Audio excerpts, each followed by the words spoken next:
Olá, viva! O meu nome é Otávio Escolástico. Sou especialista em hipnose clínica profunda, em desordens mentais e distúrbios psicossomáticos. Subscrevam o meu canal do YouTube. Obrigado. E desde já, obrigado por vir dar o seu depoimento.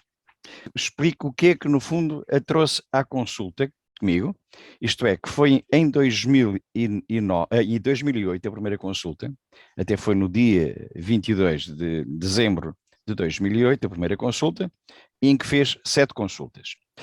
E o que é que trouxe a Sandra nessa altura às consultas?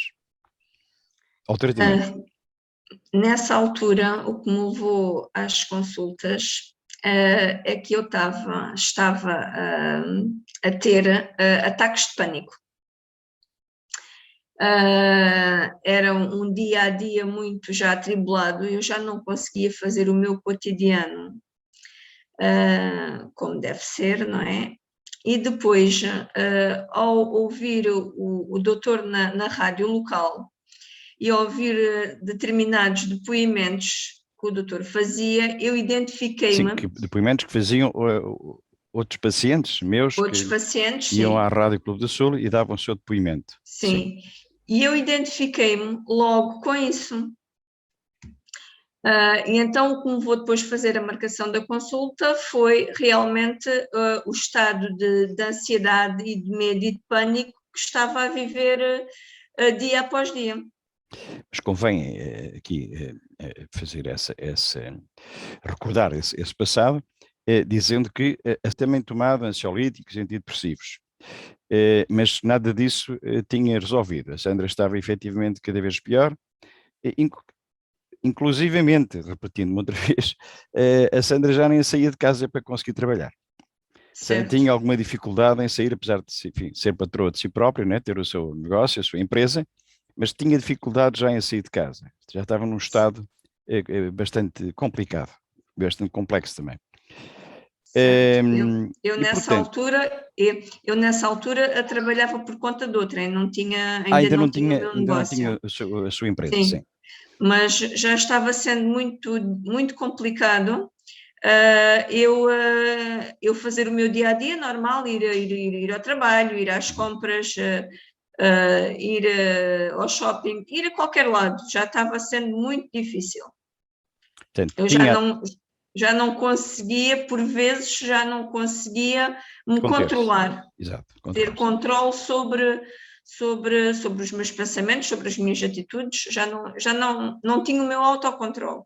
Digamos que no meio da multidão entrava em pânico, tinha ataques de Sim, pânico. Portanto, tinha sim, aquilo que se designa de agorafobia. sim. Fez 7 consultas, que vieram a terminar no dia 24 de fevereiro de 2009, e ao fim dessas 7 consultas, como é que estava? Ao fim dessas 7 consultas, eu voltei à minha vida normal, não é? Eu nunca mais, ao fim dessas consultas, já deixei de sentir completamente até aos dias de hoje. Até aos dias de hoje. Nunca mais teve Deixei de ataques de sentir pânico? aquilo, nunca mais tive um ataque de pânico. Não tenho qualquer dificuldade em ir para o meio de uma multidão. Já não tem medo de andar de avião? Ainda não Já experimentei, mas experimentou? não penso que não. Ainda Pronto, não andei, não, mas penso que era algo não. que reportava nessa parte das Sim, consultas, é que tinha o dificuldade elevador era outro sítio que eu não ia, não andava. e neste momento. Não andava, nem acompanhada nem sozinha. Hoje em Tinha, dia, não. Hoje em dia ando já de anda de elevador elevador, mesmo sozinha, sem qualquer problema. sem Pronto. qualquer problema. Portanto, aquela parte do pânico, de toda aquela ansiedade generalizada de que padecia, ficou resolvida nas 7 consultas. Portanto, de Certo. 2009, que foi quando, em fevereiro de 2009, quando terminou o tratamento, ficou curada dos ataques de pânico. Portanto, dessa ansiedade generalizada. Contudo, em 2019, a Sandra procurou-me na Clínica do Carmo e fez 2 consultas. E fez essas consultas porquê? Nessa altura, foi uma altura complicada para mim, porque perdi um familiar muito próximo e criou-se ali um estado de ansiedade, mas não tem nada a ver com a ansiedade que eu tive no passado. Certo. Com esta ansiedade eu não sofri um ataque de pânico, não condicionei a minha vida, né? Enquanto no passado a minha vida estava condicionada, agora não. Apenas o padrão do sono ficou ligeiramente alterado. Sim, Passou a dormir bem, enfim, há que dizer, referir, que quando ficou curada dos ataques de pânico tinha, de facto, alguma dificuldade no sono, e a partir daí, a partir do momento que ficou tratada, ficou curada, nunca mais, aliás, nunca mais tomou nada na vida. não, Há que referir aqui que a Sandra, desde que ficou curada em 2009, não é? Quando terminou o tratamento, no dia 24 de fevereiro de 2009, nunca mais tomou um ansiolítico nem um antidepressivo, até hoje. Em 2019 fez efetivamente 2 consultas, como acabei de dizer, portanto, pelo falecimento de um familiar, e que ficou um pouco descompensada, digamos. E sim, em vez de tomar, fosse o que fosse, procurou-me. Fez 2 consultas certo, e o problema ficou resolvido, voltou novamente a dormir bem. certo. Agora, no dia 24 de fevereiro, a Sandra veio novamente ter comigo. Portanto, devolvidos estes anos todos, e há aqui um pormenor que eu quero, que se me vai permitir, que agora me recordei. A Sandra tem tantos anos de estar curada, como de ter o filhote, quer dizer, do teu filhote não, o filhote tem 10 anos, Sim, é 10? sim, vai fazer 12 anos este ano. Fazer 12 anos. Portanto, se exatamente, a Sandra tratou-se comigo há 13 anos. E Certo. porquê é que eu estou a falar nisto? Pelo seguinte, a Sandra tinha imensa dificuldade em conseguir manter uma gravidez. Portanto, a sua ansiedade fazia com que ela tivesse um aborto. E tinha tinha receio, tinha medo de poder engravidar e voltar a isso a suceder. Assim que ficou curada, praticamente acho que 1 mês ou 2 meses depois ficou grávida. E, portanto, o filhote tem exatamente o tempo em que a Sandra ficou curada. Porque, enfim, a própria ansiedade não a permitia conseguir manter uma gravidez até ao fim. Manter a gravidez. Pronto. E a Sandra teve efetivamente alguns precalços nessa situação. Mas depois, a partir do momento em que ficou tratada e ficou curada, e tudo se resolveu, e a Sandra engravidou e tem um filhote que já tem 12, vai fazer 13 anos, que é o tempo em que a Sandra ficou tratada e curada. Mas em 2019 voltou a ter comigo, obviamente, sem ter de tomar nada, veio ter comigo e em 2 consultas voltou a estar tudo normal, voltou a dormir bem e voltou a estar outra vez estabilizada. Agora, em 24 de fevereiro de 2022, vem ter comigo outra vez, marcou as suas consultas, e é por qual razão? Ah, é um estado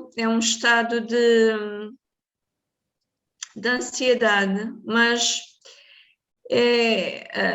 como é que eu dizer? Diferente daquele que teve no passado. Sim, não tem nada a ver, não tem nada a ver. Não tem ataques de pânico, nada disso. Não, nada disto. Isso tem a ver com, com o meu temperamento, com a minha maneira de querer, de agir, não é? E de tentar ter sempre as coisas todas sob o meu controle, né? E nós não conseguimos ter controle não conseguimos ter controle sobre tudo na vida, né? Eu vou ajudá-la. Há aqui algo que não ficou bem tratado. Obviamente que inicialmente foram 7 consultas. E, enfim, a Sandra sentia-se bem, e, enfim, não se prolongou o tratamento, que a Sandra estava bem, estava a dormir bem, já não tinha ansiedade, não tinha ataques de pânico, mas houve coisas que ficaram realmente por tratar.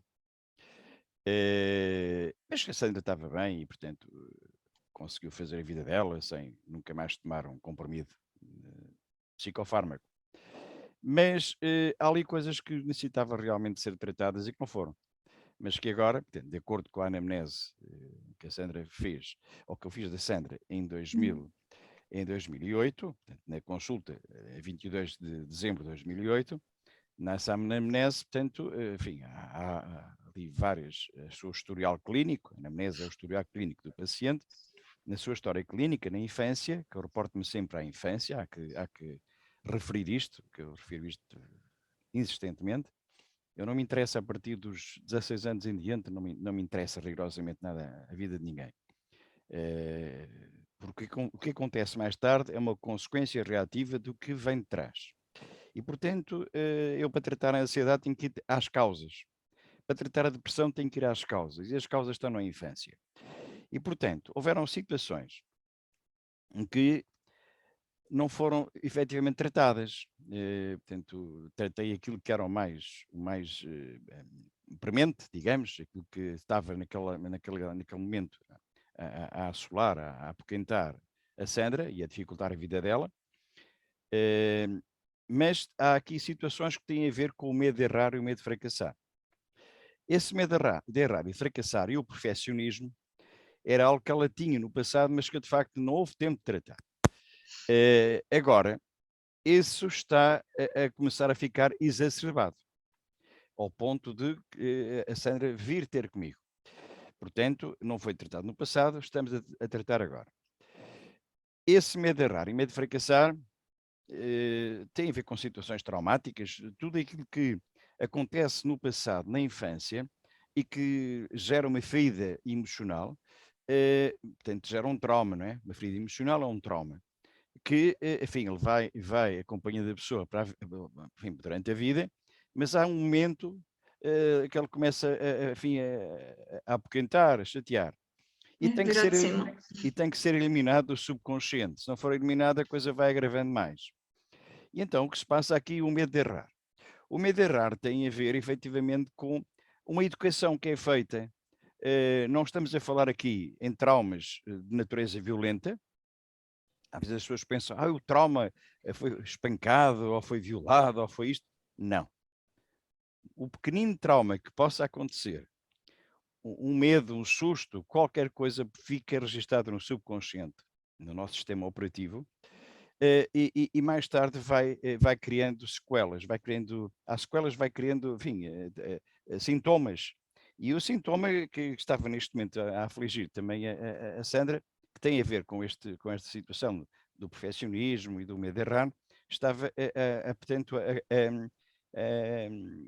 a transtornar-lhe o próprio padrão do sono. Não estava a dormir bem, estava a ter pesadelos que estavam relacionados com o passado, que não tinha sido tratado ainda. E esse medo de errar e esse perfeccionismo tem a ver com uma educação que é dada. Permitam-me eu explicar o seguinte.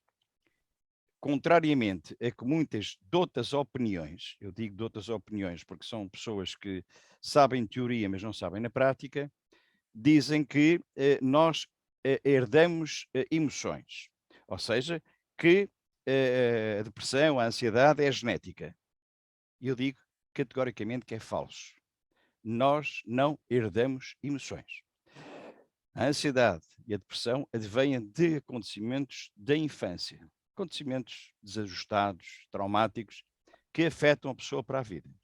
E por conseguinte, quem é submetido a uma situação que é inferiorizada em criança, relativamente a outras crianças, e às vezes os pais fazem isto, não por mal, pelo contrário, pensam que estimulando a criança, dizendo que, não vês, a tua prima traz melhores notas, é mais inteligente, tu és uma burra.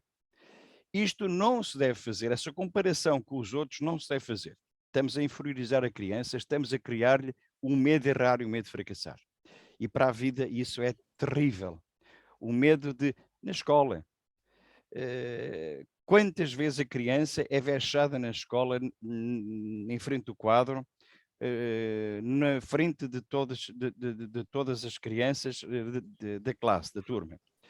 E uma professora, enfim, que não está assim tão, naquele dia não está nos seus melhores dias, enfim, e que se a criança, já de si a criança tem dificuldade, que é uma criança tímida, e tem imensa dificuldade em estar no quadro exposta perante os outros, que estão a olhar para ela e até a rir, alguns.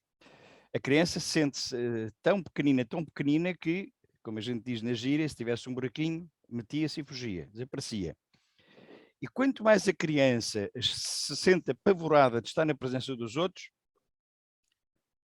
ela começa a ter branquinhas. O que são branquinhas? Esquece por completo a pergunta que a professora fez. E a professora, por vezes, ou o professor, por vezes, vai espicaçar a criança. Então, não respondes porquê? Não sabes? Não estudas? És uma burra. O que é que andas a fazer na escola? Isto é uma sentença de morte em termos de personalidade, de caráter, para o resto da vida. Porque a criança cresce e tem sempre o sentimento de que não presta, de que os outros são melhores, de que de facto é uma falhada. E quem é exposto a isto, mais tarde tem essa dificuldade, não é? Esse medo de errar, esse medo de fracassar. Eu até já expliquei isto noutras situações que, por exemplo, a nível de quem é do sexo masculino, este tipo de fracasso que lhe é incutido em criança vai mais tarde trazer problemas até a nível do foro sexual. Portanto, este medo de errar, este medo de não conseguir, de ser naquele momento, tem que, enfim, dar o seu melhor e falhar. Porque é o medo de errar, o medo de que as coisas nunca corram bem. Ser um fracassado. E isto é dos traumas mais complexos que há para a vida. Gera muita ansiedade, enfim, muitos distúrbios, muitas situações de alteração da personalidade e do comportamento. Isso era feito à Sandra, e por isso, enfim, a Sandra sente esse medo de errar, esse medo de fracassar. Mas não era feito assim de uma forma tão, enfim, tão violenta, não era. Era às vezes até, como digo, às vezes faz-se isso pensando que se está a incentivar a criança, não vês? O teu irmão é melhor, traz notas, melhores notas que tu trazes negativas, não vês? Essa comparação estabelecida, pensando que se está enfim, a alavancar a criança, a estimulá-la, pelo contrário, está-se a rebaixar a criança. E isso vai fazer com que mais tarde tenha esse sentimento de inferioridade em relação aos outros. O perfeccionismo, estamos a falar de TOC, transtorno obsessivo compulsivo, que, enfim, advém da infância, advém de situações, enfim, vou dar-vos um exemplo de TOC e do perfeccionismo, das coisas têm que estar simétricas, portanto os quadros não podem estar na parede desajustados, têm que estar alinhados, as coisas não podem estar, portanto, ímpares, as coisas têm que estar aos pares, têm que estar alinhadas. Isso gera um sofrimento, gera uma grande ansiedade e, por conseguinte, enfim, tem que ser tratado. Para ser tratado, tem que ser à infância, tem que ser ao subconsciente para eliminar esse trauma que foi incutido, que foi passado na infância. E, de facto, estamos a tratar neste momento isso. A Sandra está-se a sentir certamente melhor. Quer ouvir a sua justiça? Sim, No que estamos a tratar agora, sim. Sim, vamos na terceira consulta, certo? Nesta segunda Mas fase. eu, ao fim, na primeira consulta senti logo umas bastantes melhoras a nível do sono. Depois, na segunda consulta, voltei a sentir outra grande melhoria, foi a nível desta minha ansiedade de não querer fazer as coisas todas em simultâneo. E ter alguma calma e alguma paciência para orientar o meu dia a dia. Sim. E pronto, e agora esta semana já fizemos a nossa consulta e sim, tenho sentido bastante melhor, sim. Portanto, não se compara, ao fim de 3 consultas não se compara nada. Sim, aquilo que estava a sentir agora, enfim, mais tarde, ao fim destes anos todos, estava a sentir agora isso que não foi tratado no passado. Foi sido tratado, certamente agora não estaríamos a necessitar de fazer essas consultas extra. Pronto, é para se perceber, no fundo, perceber-se que a ansiedade, a depressão, todas as que são as desordens psíquicas, mentais, que têm cura. Portanto, advêm de traumas, não advêm de desequilíbrio bioquímico cerebral, serotoninas, enfim, isso é uma invenção que foi criada e que inibidores seletivos, captadores de serotonina aos pacientes que são antidepressivos e cada vez eles estão piores. Portanto, aqui não, o paciente aqui não, não fica pior, fica curado. E fica curado de vez. A Sandra ficou curada em relação aos ataques de pânico, em relação a essa ansiedade que provocava os ataques de pânico. No fim, não conseguia quase sair de casa. Enfim, era péssimo. Quer dizer, Era já incapacitante. era incapacitante. Era já uma situação incapacitante. Sim. E tudo isso ficou tratado. Esta parte agora é que, de facto, foi necessário ir ao transtorno obsessivo-compulsivo para ficar sanado de vez, e neste momento a Sandra já está melhor. Eu julgo que mais uma ou duas consultas e a Sandra seguirá a vida dela normalmente, enfim, e sem nunca mais haver recaídas pelo caminho. Sandra, obrigado pelo seu depoimento. Obrigado eu. Julgo que vem ajudar muita gente, muitas pessoas, que as pessoas às vezes confundem. Mas o que é isso da mente? O que é isso de traumas, não é? E confundem, fazem um bicho de sete cabeças de coisas, pensam que um trauma e às vezes chegam à consulta, permita-me só dar este esclarecimento, aproveitar, chegam à consulta e é necessário dizerem, falarem do seu historial clínico, ou seja, falarem da sua infância, tudo em um pormenor. Às vezes a pessoa é apanhada assim de surpresa e dirá, bom, mas eu não me lembro completamente da infância, lembro destes pontos e destes e daqueles. Mas às vezes há pequenas coisas que parecem que não têm importância. Mas não tem significado. Parece que não têm significado, mas efetivamente para mim têm. Porque a pequenina coisa que tenha acontecido, por exemplo, uma criança, dou este exemplo, uma criança de 2 anos, que de repente está na rua e o sol está a incidir nela e projeta a sua sombra, uma criança que nunca tenha se apercebido que aquela é a sua sombra, a criança tem medo. Estou a falar de uma criança de 2 anos, ano e meio, 2 anos, a criança assusta-se da sua sombra, porque ela não sabe o que é aquilo. A criança está naquela idade dos porquês. Às vezes as pessoas até brincam enfim, brincam com a criança, ainda metem mais medo à criança. Não há que explicar. Aquela sombra é a sombra dela. O sol está a bater, é a sombra dela. Ela mexe-se, movimenta-se e a sombra faz o mesmo movimento. Que é o movimento dela que está sendo projetado pelo sol. E tudo isso tem que ser explicado à criança, porque se não for explicado à criança, gera medos, gera fobias mais tarde. Porque as fobias são medos do passado. Medos que ocorreram no passado. E mais tarde a pessoa tem fobia. Eu tenho claustrofobia. Não consigo andar de elevador, por exemplo. Bom, algo aconteceu no passado. Mas eu nunca estive presa num elevador quando era pequena, não me recordo de estar presa. Não, mas se calhar na brincadeira com os irmãos fecharam dentro de um armário. Ganham esse medo de estar fechada. Esta claustrofobia. Por conseguinte, todos os medos do passado são importantes serem na primeira consulta, quando se está a realizar a anamnese, que sejam reportadas para eu poder saber onde é que eu tenho que ir para tratar. Porque eliminando as causas, eliminando os traumas, desaparecem os sintomas depressivos e ansiosos. Sandra, mais uma vez obrigado.